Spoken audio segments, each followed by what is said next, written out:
à toutes et à tous, bienvenue dans ce nouvel épisode des Curious Buzz, le podcast de l'entrepreneuriat au Fénois. Et aujourd'hui, nous sommes à notre épisode 9, avant-dernier épisode de la première saison. J'espère que vous avez apprécié nos épisodes précédents que vous pouvez retrouver sur le site internet de Pacific Venturi, pacificventuri.com/podcast ou sur toutes vos plateformes podcast préférées. Donc n'hésitez pas à aller écouter les anciens épisodes si vous ne les avez pas encore entendus. Aujourd'hui, nous sommes dans un studio, mais pas notre studio habituel, mais dans le studio de Jerry Biret qui est le visage aujourd'hui très connu au Fénois du fameux JT Vert. Et Jerry nous accueille aujourd'hui pour nous parler un petit peu de son parcours d'entrepreneur et de tous ses projets, parce qu'il en a plein les cartons. Jerry, bonjour. Bonjour.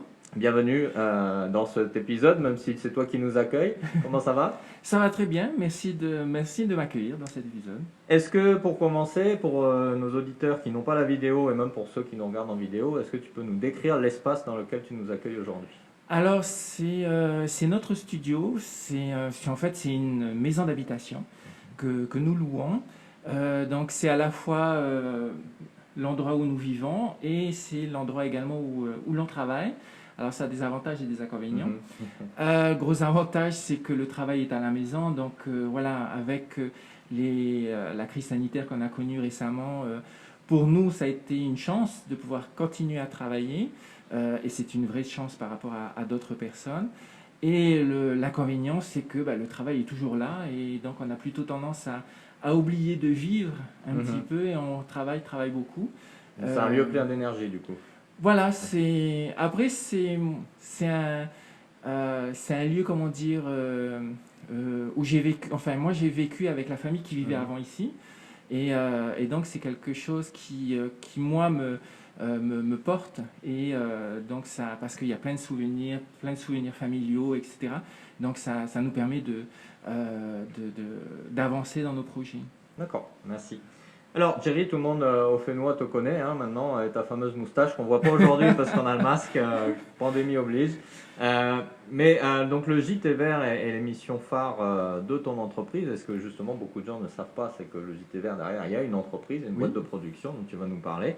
Moi, ce qui me surprend beaucoup dans ce projet, et c'est pourquoi je voulais t'avoir aujourd'hui sur cet épisode, c'est que c'est une émission engagée. Oui. Avec un projet, avec une vision, et finalement tu es la preuve qu'on peut être entrepreneur et engagé et rallier le côté business, économie au côté, j'allais dire presque activiste, ou en tout cas citoyen engagé qui fait quelque chose pour les autres. Donc est-ce que tu peux nous présenter le JT Vert, la boîte de prod qu'il y a derrière, et voilà, quel est le concept que tu as développé? Alors le JT Vert télé d'abord, ça a commencé comme ça. En fait, à l'origine, ça s'appelait Fénois Action News. Donc, ça faisait partie d'un projet mené par le pays qui avait lancé un appel d'offres. Et on leur a proposé en fait de créer un journal à l'américaine, vraiment avec tous les critères des journaux américains. Donc, une présentatrice qui allait annoncer les nouvelles, donc avec de la musique, etc. Et donc on a fait ça pour la COP 21 en 2015. Et donc voilà, le projet se fait, on tourne les épisodes, et en fait la chaîne de télé, TNTV, nous demande en fait de poursuivre.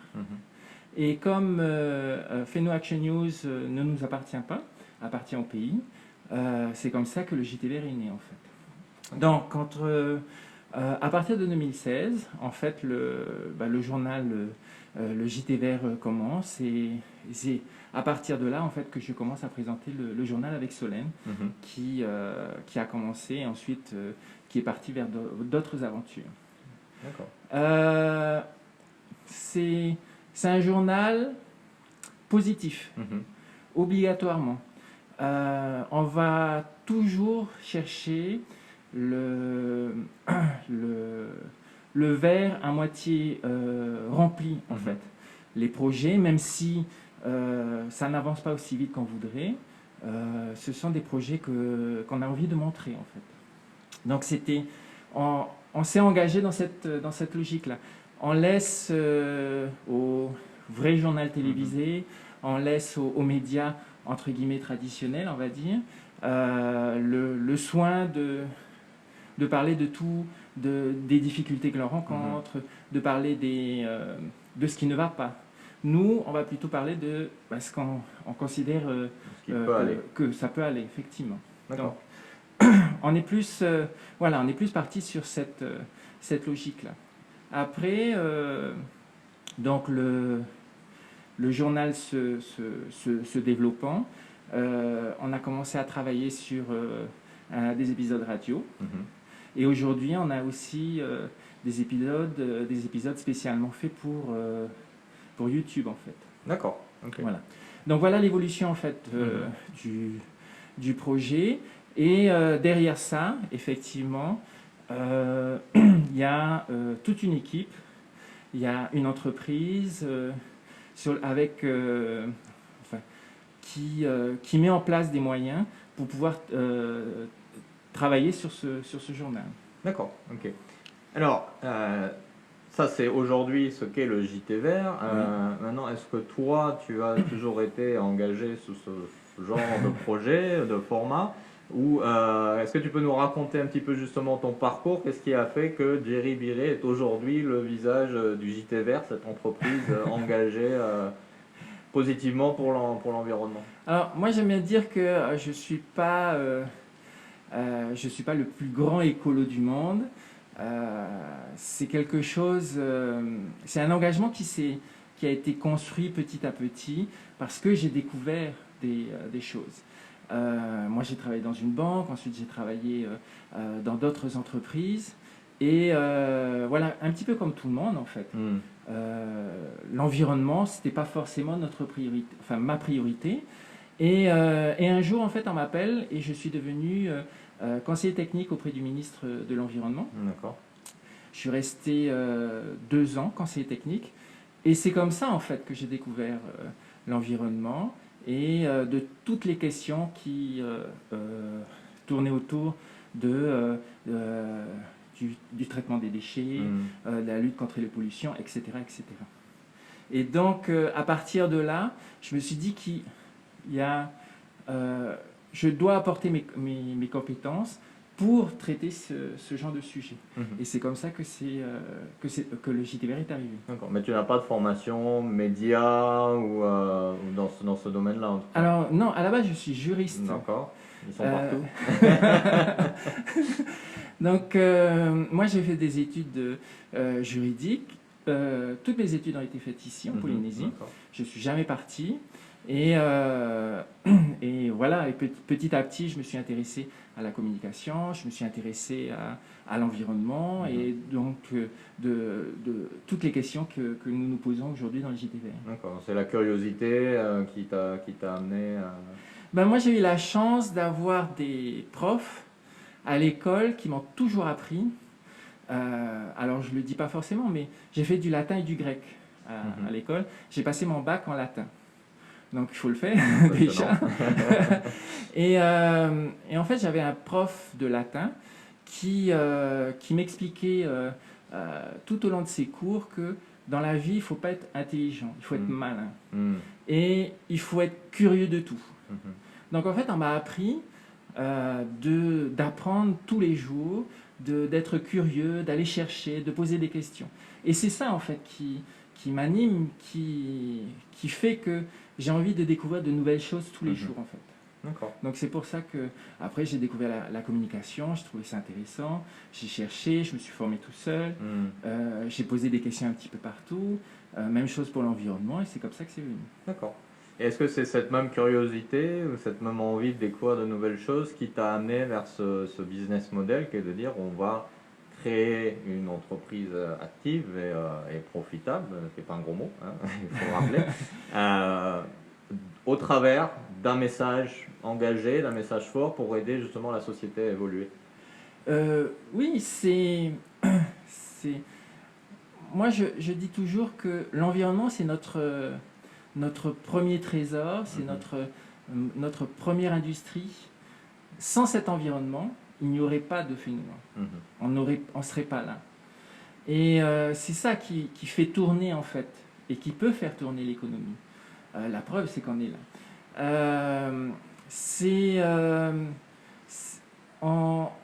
On essaye toujours de, comment dire, on essaye toujours de trouver des sujets qui peuvent intéresser, on va essayer de trouver une manière d'expliquer les choses qui va faire que justement l'environnement, ça devient quelque chose d'intéressant et que les gens ont envie de voir, d'écouter et éventuellement de partager. Et c'est ça qui va faire que nous, ça nous passionne en fait de faire ça. Et puis ça nous fait avancer. Alors, on ne va pas devenir riche, qu'on soit d'accord. On réussit à payer nos factures, ce qui est déjà bien. On réussit à payer nos loyers, on réussit à faire des travaux quand on a envie de poursuivre. On réussit à investir dans du matériel quand on veut. Mais voilà, on ne sera pas millionnaire. Est-ce que c'est le but? C'est pas le but justement. Alors, moi je dis toujours que l'argent est fait pour être dépensé. Parce que quand on sera plus là, même si on aura accumulé tant d'argent, ça servira pas forcément, ça nous servira pas de toute façon. Donc cet argent-là, je préfère, quand on réussit à en avoir, je préfère investir dans du matériel pour améliorer nos produits et nos propositions au public. Je préfère investir dans des jeunes qui viennent nous voir et qui souhaitent travailler avec nous, qui ont envie de développer leurs propres projets, etc., etc. Donc pour moi, c'est réussir à vivre de notre passion et de ce que l'on aime faire, et en même temps pouvoir aider des personnes qui travaillent avec nous, des prestataires, etc. D'accord, ça me paraît une belle mission pour une entreprise. Oui.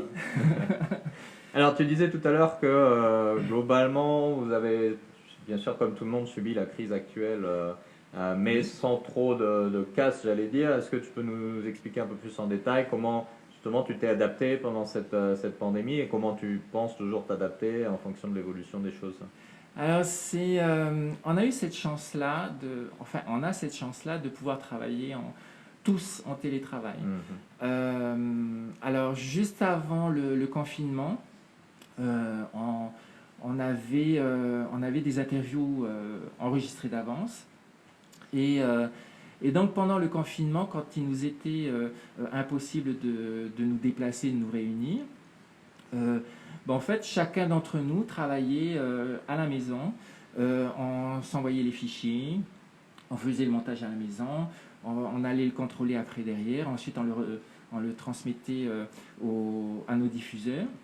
Parce qu'il ne faut pas oublier qu'on a une émission de télé à faire, à diffuser le dimanche, mais également on a une émission de radio à diffuser tous les jours sur 2 radios. Et donc c'était... ça nous a permis en fait de mettre en place des procédures qui ont fait qu'on a pu fournir les émissions qu'on devait fournir.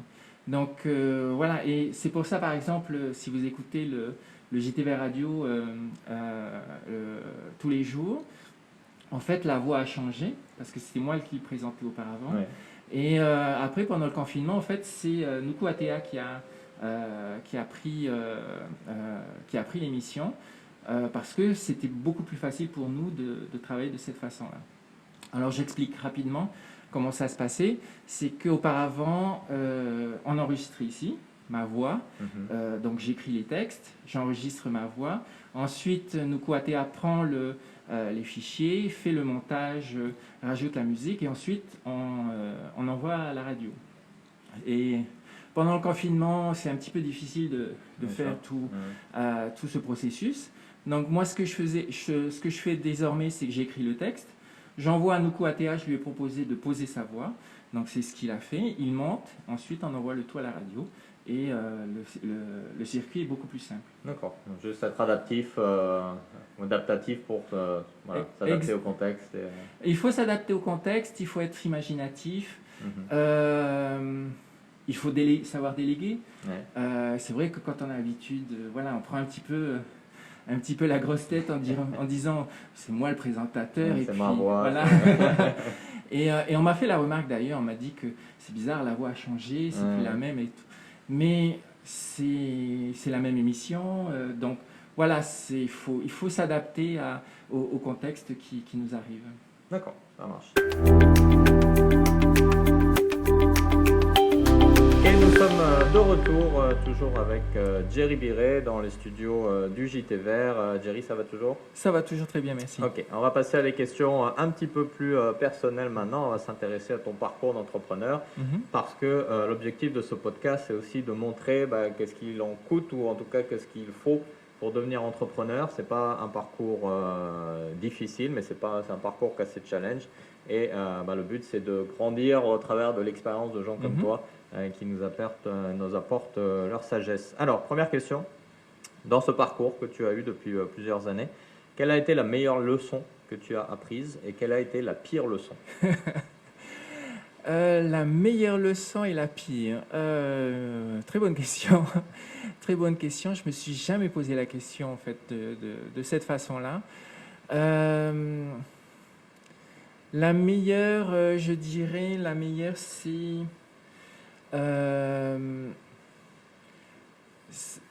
en fait, ça a été une découverte. C'est que quand je me suis mis, en fait, pour replacer un petit peu dans le contexte, ça faisait 10 ans que j'envisageais d'être prestataire. Donc c'était en 2000. Je rentre dans une nouvelle entreprise, en fait, à la CPS, tout simplement, en 2000. Et je me dis, à ce moment-là, tiens, il faudrait que un jour, je devienne entrepreneur. Donc, en fait, je commence à me mettre en ordre de marche pour un jour devenir entrepreneur. Donc, je suis rentré à la CPS parce que c'était un nouveau défi pour moi. J'allais apprendre de nouvelles choses. Et j'allais apprendre des choses qui allaient me permettre à un moment donné ou à un autre de devenir entrepreneur. Donc je faisais beaucoup de recherches. Quand on me proposait des formations, j'acceptais les formations pour pouvoir apprendre. Donc ça, c'était en 2000 et je suis devenu entrepreneur 10 ans plus tard. Donc le 1er janvier. Ça a été un long cheminement, effectivement. Parce que je suis arrivé à un jour en 2010 où je me suis dit ça y est, je suis prêt, parce qu'il y a eu des situations qui ont fait que ça m'a conduit automatiquement vers l'entrepreneuriat. Tout simplement, c'est que à l'époque j'étais à l'OPH en tant que directeur par intérim et on m'appelle ce jour-là pour me dire voilà, on va te remplacer. Et c'est c'est cet événement qui a fait que je vais me remettre en cause. Qu'est-ce qui s'est passé depuis toutes ces années? Est-ce que je suis prêt? Et c'est à ce moment-là que je me suis dit oui, je suis prêt, c'est maintenant qu'il faut que je fasse. D'accord. Donc alors ça peut être considéré comme oui, c'était pas une situation facile à vivre. C'était plutôt difficile, mais avec le recul, je pense que c'est la meilleure chose qui me soit arrivée en fait. Ouais. C'est sans cet événement-là, sans le fait de me faire virer de mon poste, je ne serais pas là où je suis aujourd'hui. Donc quand je reprends en fait, quand j'y repense, je me dis voilà, c'est grâce à cet événement-là que c'est arrivé. Donc voilà, ça s'est mis en place de cette façon. Ensuite, petit à petit, donc je m'adapte à ma nouvelle vie. Du jour au lendemain, j'ai plus de salaire. Voilà, c'était une situation. Enfin, j'avais fait des économies exprès justement pour pouvoir vivre pendant un certain temps comme ça. Et puis, et un jour, je m'aperçois. En fait, souvent, comme je travaillais à la maison, donc je m'habillais plus forcément pour aller au travail. Quand je sortais pour aller chercher du courrier, j'étais en short, le t-shirt était déchiré, je ne faisais pas attention, etc. Et à chaque fois que je rencontrais quelqu'un, la personne me disait « Ah, tu es en congé ?» Et à chaque fois, les gens avaient l'impression que j'étais soit en vacances, oui, voilà, c'était cette image-là, en fait, que je... Dilettante.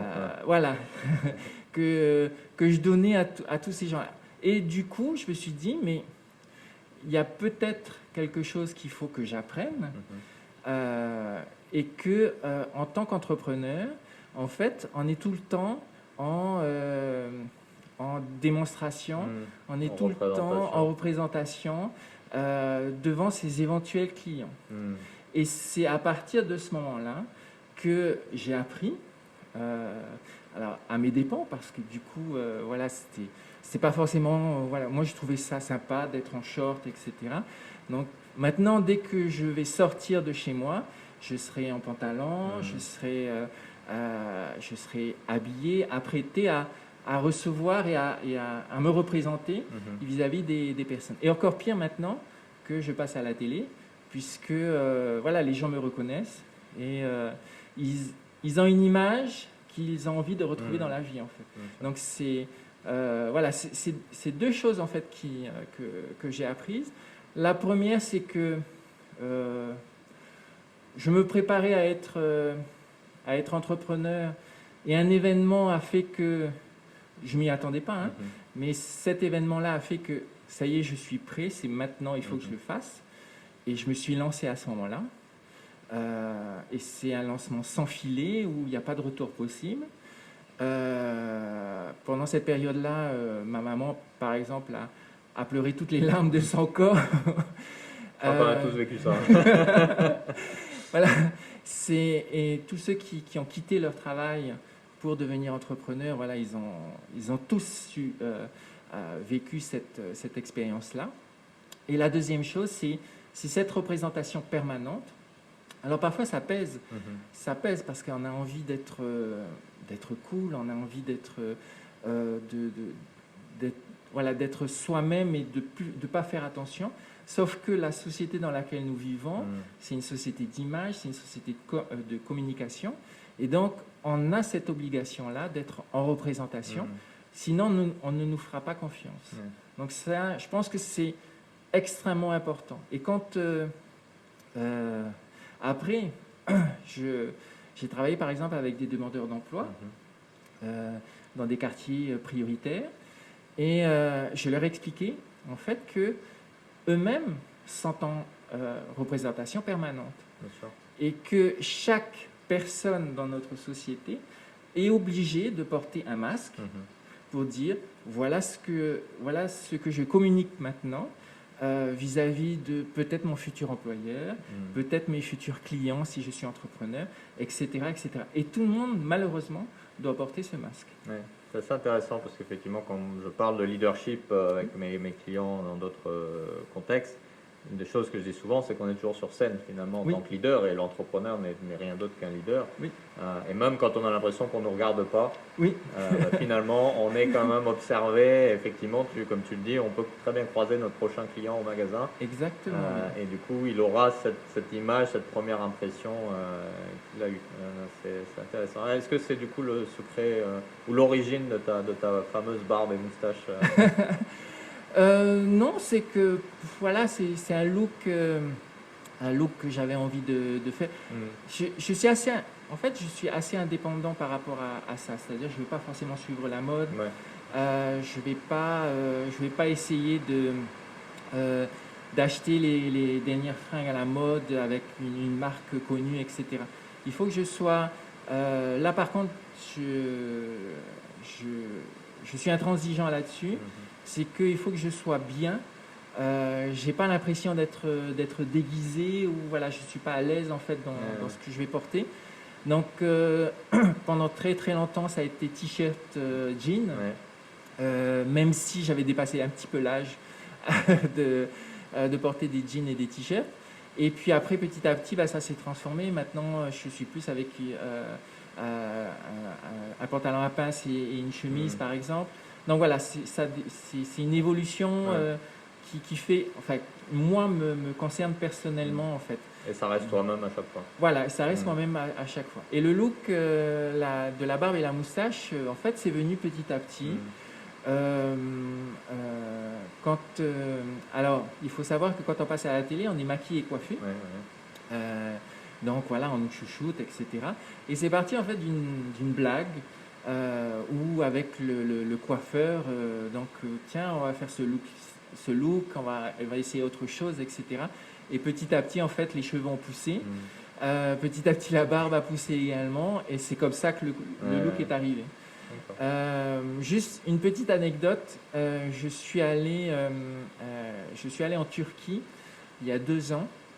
Je suis allé en Turquie et tous les gens dans la rue se retournaient à chaque fois que je passais. Je dis, mais pourtant, enfin, je ne voyais pas pourquoi c'était comme ça. Et en fait, il y avait à l'hôtel où on était, il y a un monsieur qui est venu me voir et qui me disait que ben voilà, j'avais ce look, le look des sultans turcs de l'époque. Ouais. Et donc ça m'a surpris parce que voilà, je connaissais pas forcément, j'avais pas fait forcément mes recherches. Et ça les surprenait, ils aimaient bien ce look. Et voilà, c'était assez marrant. Donc moi, ça m'a fait un petit peu plaisir. Peut-être que j'étais sultan dans une autre vie.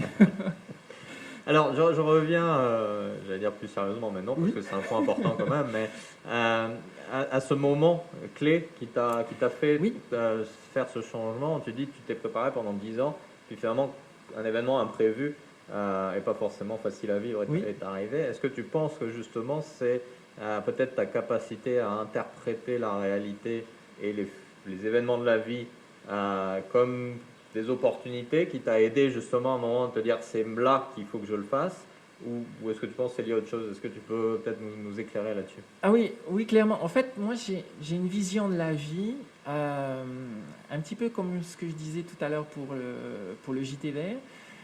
J'ai une vision de la vie qui doit être obligatoirement positive. Sur chaque instant, j'essaye de trouver le côté positif de la chose. Je racontais tout à l'heure que l'événement qui m'est arrivé quand j'étais directeur de l'OPH, un événement qui n'est pas facile à vivre, qui sur le moment, moi je l'ai mal vécu. C'était très très très difficile pour moi.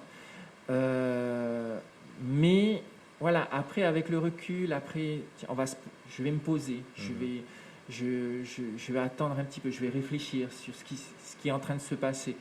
Et du coup, voilà, petit à petit, la pensée positive est revenue en fait, tout simplement en disant, ben oui, c'est l'opportunité, c'est la situation que tu attendais depuis quelques années, et c'est peut-être l'occasion de te lancer. Tu as appris plein de choses. Et c'est là où j'ai fait un retour sur tout ce que j'avais fait. Donc j'avais commencé à travailler dans une grande banque de la place. J'étais service contentieux. Ensuite, je suis passé à la CPS où là, j'ai travaillé sur ma spécialité, sur les conventions. J'ai travaillé avec les professionnels de santé, sur de la négociation de contrats, par exemple. Après, je suis passé à l'OPH où là, ça a été la gestion de projet, la gestion de personnel. Voilà, vraiment des choses que j'avais apprises. Et du coup, tout ça fait que tu as appris ci, tu as appris ça, tu as appris à gérer une entreprise, tu as appris à gérer du personnel. Maintenant, je pense que tu as fait le tour et il faut que tu te lances. Et c'est ça que je me suis dit, oui, elle est là l'opportunité. Donc, c'est voir systématiquement le côté positif des choses. Et voilà, pour raconter une autre anecdote, à un moment donné, on me propose, pendant ma vie d'entrepreneur, on me propose de reprendre un magazine. Un magazine qui a pignon sur rue, voilà, de racheter en fait le magazine. Bon, malheureusement, ça s'est pas fait, mais quand on me propose en fait d'acheter ce magazine, bon, c'était plusieurs millions, et que je n'avais pas à ce moment-là, et puis c'est là que je me suis dit, je me suis dit, mais si j'avais continué à travailler, j'aurais un salaire, je pourrais faire un prêt, j'aurais pu acheter le magazine comme ça facilement, Hmm. etc. Et tout de suite, là, j'ai eu la réponse. Oui, mais si j'avais continué à travailler, on ne m'aurait pas proposé Bien sûr. d'acheter ce magazine. Hmm. Tout ce qui m'est arrivé après, ça Ça serait serait pas pas arrivé. arrivé en fait. Hmm. Et donc, non, c'est parce que j'ai démissionné que j'ai pu obtenir ce que j'ai aujourd'hui, ce que je suis devenu aujourd'hui. Et donc, c'est pour ça qu'on me propose ce magazine. Et, euh, et c'est là où je me suis dit, bah oui, tout est lié, euh, il faut, il faut poursuivre, il faut aller de l'avant Mhm. systématiquement et voir, et ça je pense que c'est important, voir le côté positif des choses systématiquement. D'accord. Il y a toujours quelque chose de positif à retirer, Mhm. même des choses les plus difficiles à vivre Ouais. au Mhm. jour le jour. Je pense très sincèrement qu'il y a toujours quelque chose de positif. Alors après, on va me dire, oui, c'est facile de dire ça. Euh, quand on a des grosses difficultés, c'est pas facile. Ça, je le conçois. Hein, Ouais, ouais, il y a plus ou moins de challenge, mais il y a voilà. quand même malgré tout la possibilité de trouver des opportunités. J'ai vraiment ce sentiment-là. Ouais. Oui, j'en Mhm. suis persuadé. Oui. Un bel exemple de ce qu'on appelle enfin, ce que les chercheurs en psychologie appellent le bonheur synthétique. Je ne sais pas si tu connais ce concept, pour lequel j'invite nos auditeurs à aller faire quelques recherches parce que c'est justement ça, une capacité innée dans notre esprit à vraiment réinterpréter la Mhm. réalité d'une façon qui va nous rendre plus heureux finalement et Oui, plus efficaces. C'est plutôt, là, tu en es un bel exemple. merci. Alors, Jerry, il y a une question qui est désormais très célèbre dans les Curious Buzz, qui est une question un peu révélation, on va dire. Mais parce que généralement, au travers de cette question, on en sort avec le cœur de l'expérience entrepreneur.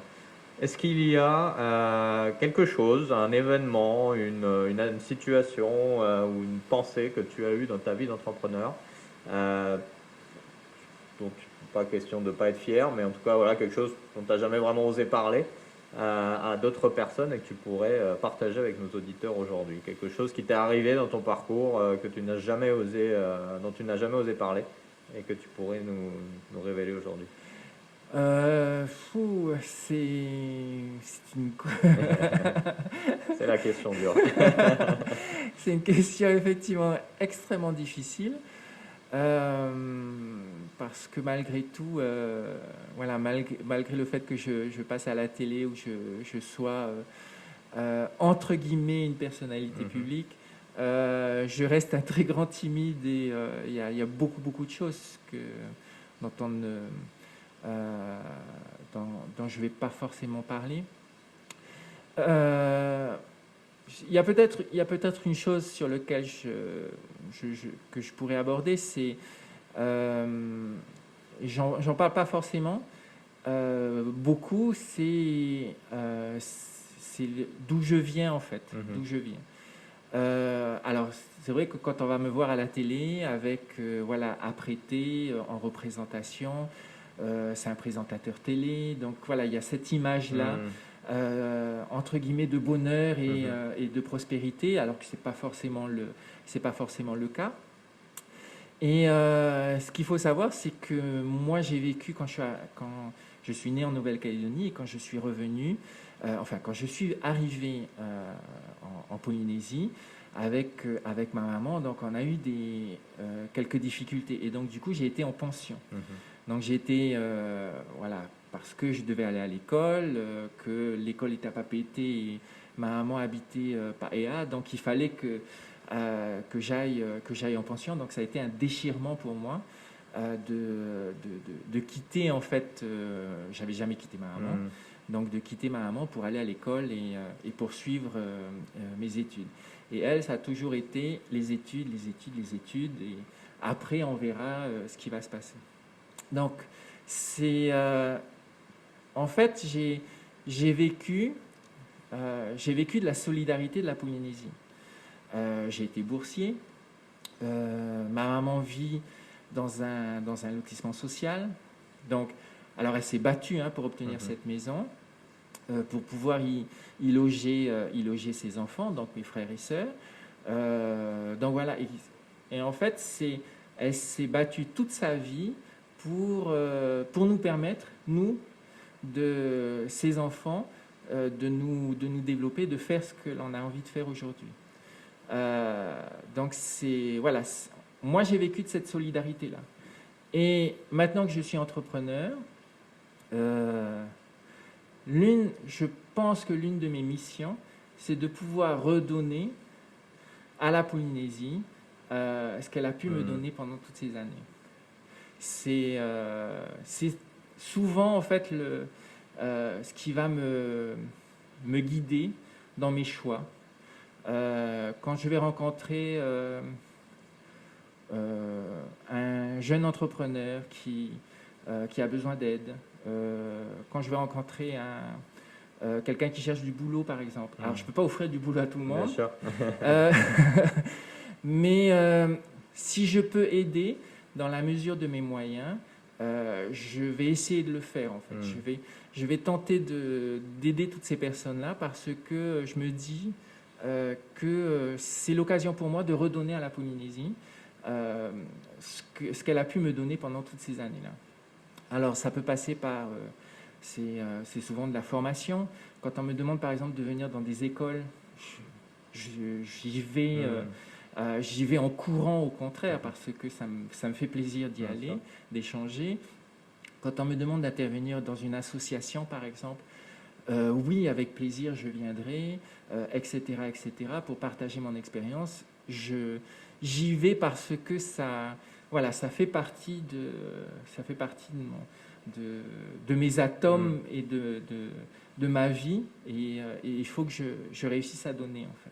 D'accord. Ce qui explique aussi du coup une entreprise à mission, une entreprise engagée telle que celle que tu as. Ça explique beaucoup de choses, effectivement, oui. Ok, super. Bah écoute, merci d'avoir joué le jeu. C'est pas une question facile en effet, mais Non. là encore, on apprend plus sur toi et sur ton parcours, et ça met en lumière ce que ça veut dire être entrepreneur. C'est finalement quelque chose qu'on fait avec ses tripes et son passé.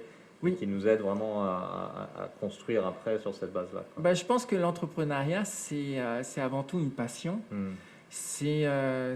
Quand on est passionné par quelque chose, peu importe l'argent, peu importe le temps qu'on va y passer, c'est de la passion.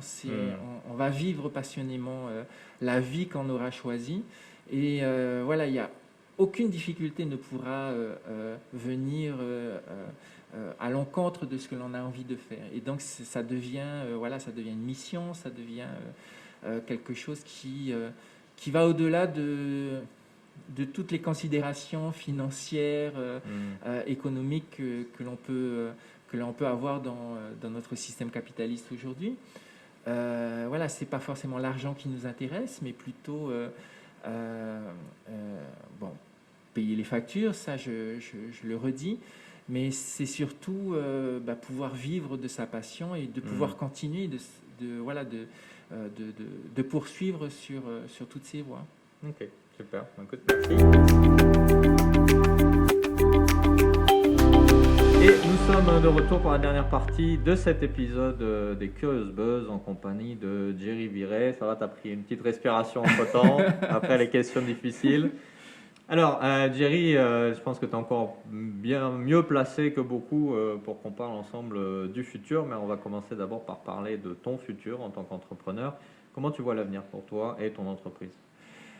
Écoute, l'avenir, alors je dirais curieusement, la situation d'aujourd'hui a fait qu'on a eu encore plus de temps pour réfléchir sur de nouveaux projets. Et donc, du coup, on a énormément de projets qui sont qu'on est en train de mener, qui sont en train de sortir. Dans la maison de production, là, on a travaillé sur une émission de musique. Donc, là, il y a le deuxième épisode qui est en train de sortir. On est en train de travailler sur une émission de sport. On est en train de travailler sur 2 émissions de vie,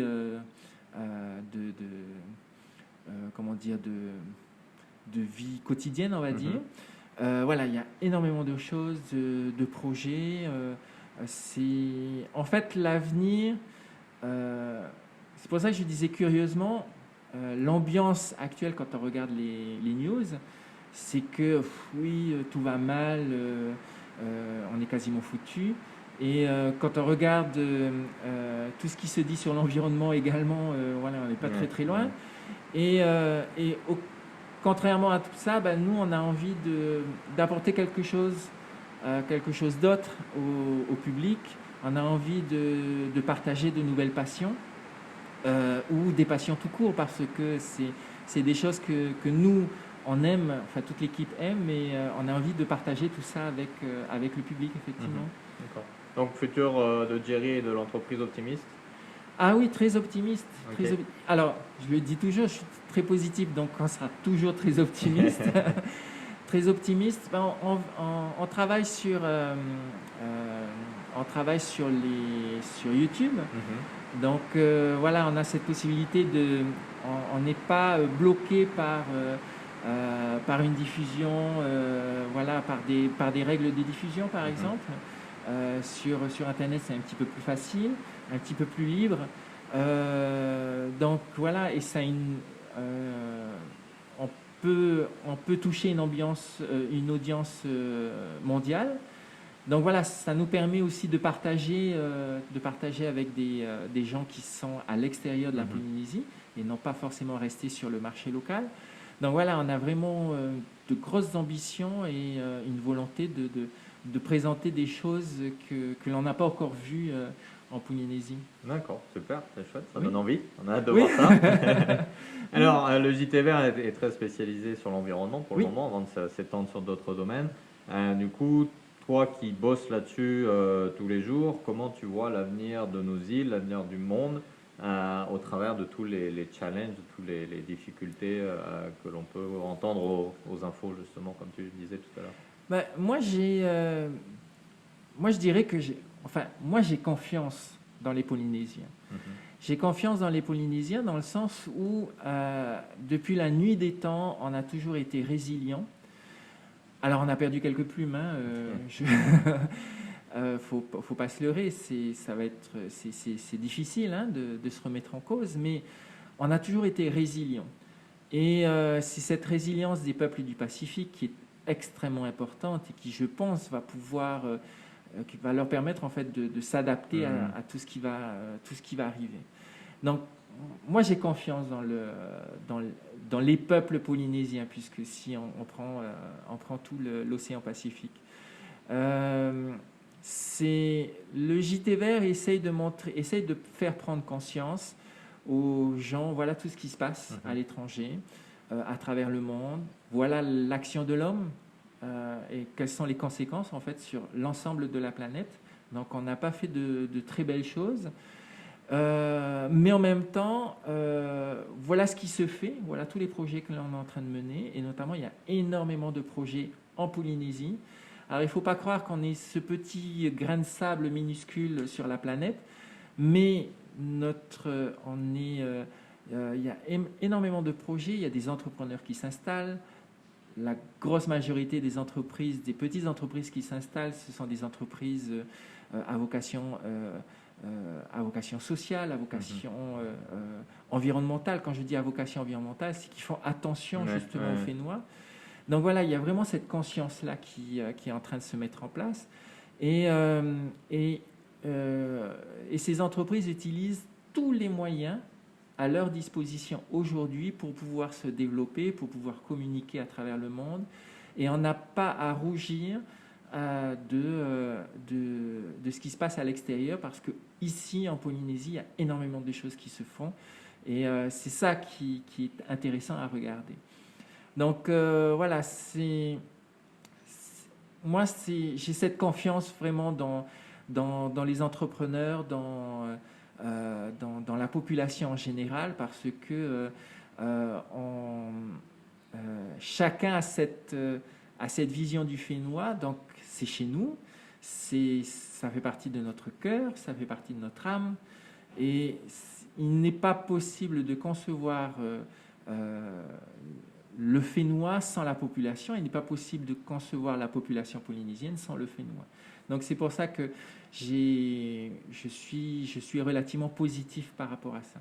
Et surtout on est capable de montrer l'exemple au monde. On est capable de dire, voilà ce que nous sommes capables de faire ici. regardez ce qui est possible de faire, faites comme nous. Et c'est ça qui, moi, m'intéresse en fait dans le JT Vert et d'être le témoin de tout ça. Donc résolument optimiste. Je suis résolument optimiste, oui. Ok, super. Alors, puisque tu parlais justement de la population et des gens, de tous les citoyens, est-ce que tu auras un dernier message à passer à nos auditeurs qui t'écoutent, qu'ils soient entrepreneurs ou pas d'ailleurs? Moi, mon message aux personnes, c'est continuer à rêver. J'avance en âge aujourd'hui, je continue à rêver, je continue à vouloir découvrir de nouvelles choses, je continue à vouloir apprendre de nouvelles choses. Aujourd'hui, je disais tout à l'heure que je suis né en Nouvelle-Calédonie, donc après, et ma maman est polynésienne. Et par contre, on m'a toujours appris et on m'a toujours répété qu'il ne fallait pas parler le tahitien, donc je l'ai perdu. Que ma maman, elle parle très bien le pomoutou, mais elle ne m'a jamais appris à parler en pomoutou, donc je l'ai perdu également.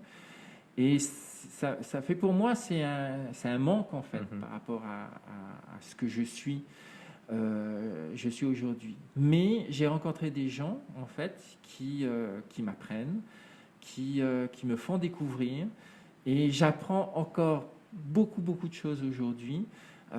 Par rapport aux cultures polynésiennes, par rapport au Reuteti et toutes les autres langues qui existent chez nous. Donc voilà, et petit à petit, je redécouvre tout ça. Donc voilà, continuez à rêver, continuez à découvrir toutes ces choses qu'il y a autour de vous, qu'il y a à travers le monde. Voilà, soyez curieux de tout. Et faites votre opinion par vous-même, de manière à pouvoir construire le monde de demain. Voilà, tout simplement. Super. Très belle façon de clôturer cet épisode. Thierry, merci beaucoup de nous avoir accueillis dans ton studio aujourd'hui. Merci à toi. Si vous avez entendu un bruit de fond à un moment donné pendant l'épisode, c'est juste que Tahiti, la saison des pluies démarre et les pluies tombent en trombe depuis quelques jours. Et c'est tant mieux parce qu'on a une grosse sécheresse. Et c'est très bien pour nos îles. Thierry, merci beaucoup. Bon courage à toi. Merci beaucoup. Et à très bientôt. À bientôt.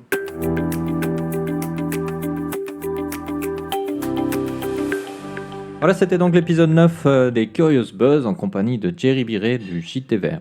J'espère que vous avez apprécié cet épisode dans lequel nous avons essayé de vous montrer qu'un entrepreneuriat à mission est possible et permet en plus de développer des projets innovants et intéressants. Je vous retrouverai pour le dernier épisode des Curious Buzz saison 1 dans quelques jours avec notre dernier entrepreneur de cette première saison. N'hésitez pas entre-temps à partager cet épisode autour de vous, à nous liker sur les réseaux sociaux et les différentes plateformes de podcast. Et je vous dis donc à très bientôt pour un prochain épisode des Curious Buzz. Nana.